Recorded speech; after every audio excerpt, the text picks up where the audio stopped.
Selamat siang, Mem. Nama saya James Gilbert Mangole dari kelas 3 AKBG. Pada kesempatan kali ini, saya akan membahas mengenai pengerjaan beton. Dalam pembuatannya, keseragaman kualitas beton sangat dipengaruhi oleh keseragaman bahan dasar dan metode pelaksanaan. Untuk mendapatkan kualitas dan keseragaman beton yang sesuai seperti yang disyaratkan, maka pelaksanaan pembuatan beton harus dilakukan dengan baik dan sesuai dengan prosedur. Pengerjaan beton secara umum dapat dibagi dalam 8 tahap, yaitu persiapan, penakaran, pengadukan, pengangkutan, pengecoran, pemadatan, penyelesaian akhir atau finishing, dan perawatan.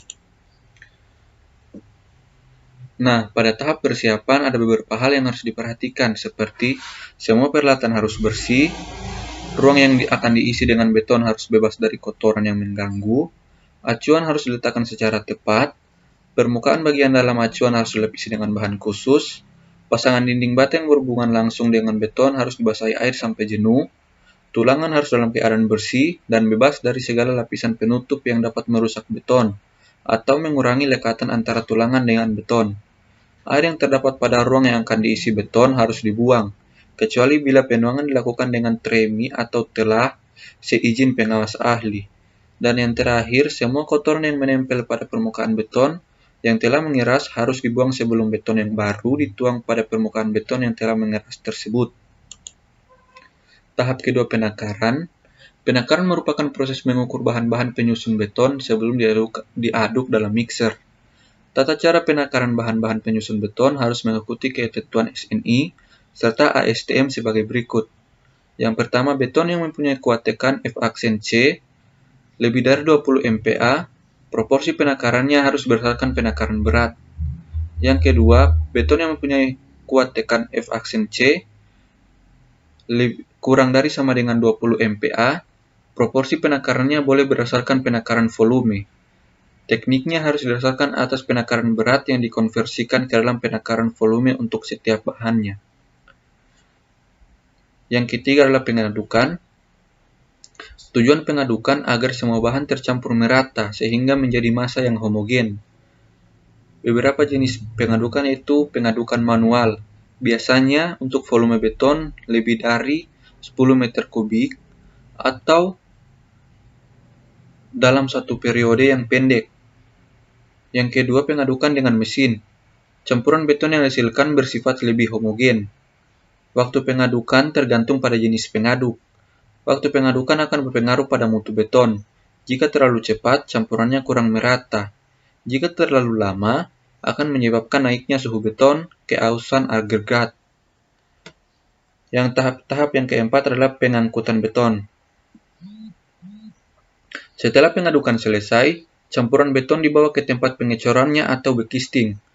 Pengangkutan campuran beton harus dilakukan sedemikian rupa untuk menghindari terjadinya pemisahan dari bahan yang telah dicampur dan tanpa hambatan yang dapat mengakibatkan hilangnya plastisitas beton.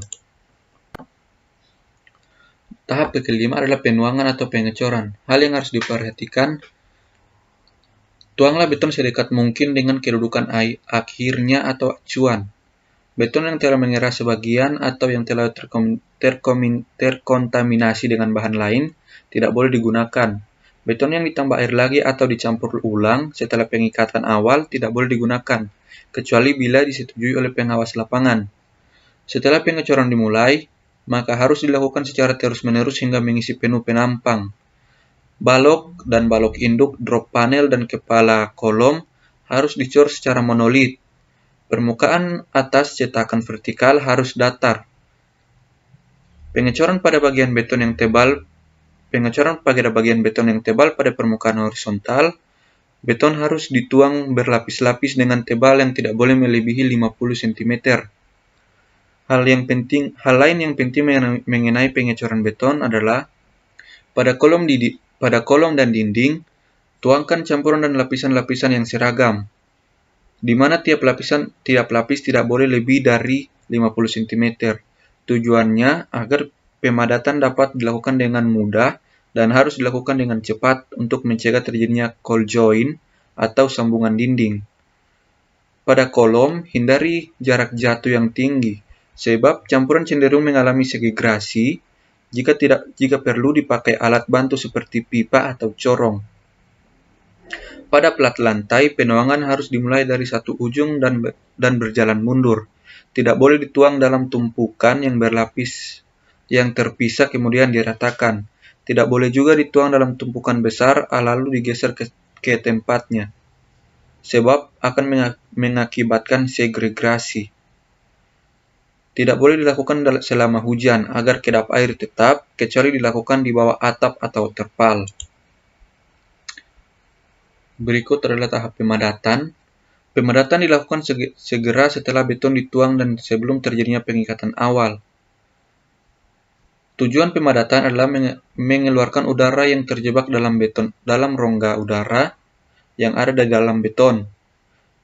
Yang ketujuh adalah pengerjaan akhir atau finishing. Untuk mendapatkan permukaan beton yang rata dan mulus, pengerjaan ini biasanya dilakukan sebelum pengikatan akhir atau final setting time, karena beton masih bisa dibentuk. Pengerjaan finishing antara lain menyelesaikan lantai, strike off atau screeding, bull floating atau derby, floating, trowling, grooming, dan pola dan tekstur. Tahap terakhir adalah perawatan.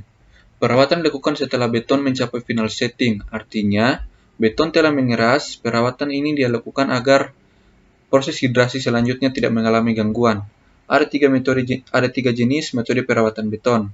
Yang pertama, dengan cara terus memberi air atau perawatan dengan pembasahan.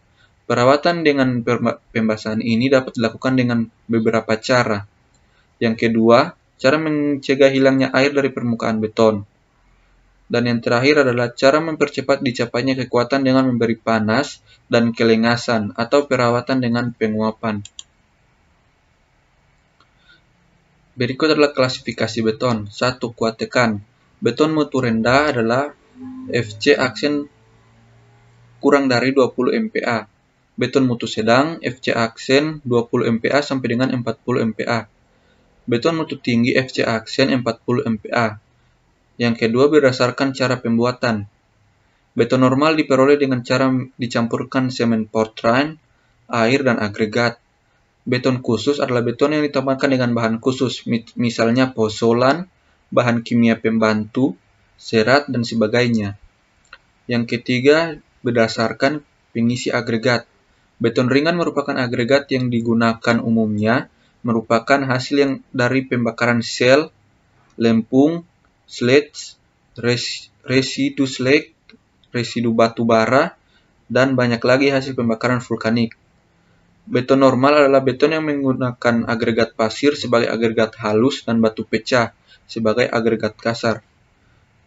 Beton berat adalah beton yang dihasilkan dari agregat yang memiliki berat isi lebih besar dari beton normal atau lebih dari 2.400 kg per meter kubik. Yang keempat, beton berdasarkan cara pengecoran. Beton segar harus dicor dalam lapisan horizontal dengan ketebalan tidak boleh melebihi 610 mm dan harus dihindarkan terjadinya sambungan dinding dan lapisan yang miring. Pengecoran pada bagian beton yang tebal pada permukaan horizontal. Yang kelima, beton berdasarkan pendulangan. Beton polos yang memiliki kekuatan tekan yang tinggi akan tetapi kekuatan tarik yang rendah, dan batang-batangan baja yang ditanamkan dalam beton dapat memberikan kekuatan tarik yang diperlukan. Peran pada bangunan. Beton struktural. Beton yang menerima beban struktur sehingga dalam pengerjaannya memerlukan perhitungan dan spesifikasi bahan yang khusus. Beton non-struktural. Beton yang menerima struktural fungsinya hanya sebagai penguat biasa. Dan biasanya tidak menerima beban atau gaya vertikal yang terlalu berat. Bahan penyusun beton terdiri dari 1. Semen Portland atau PC, yang kedua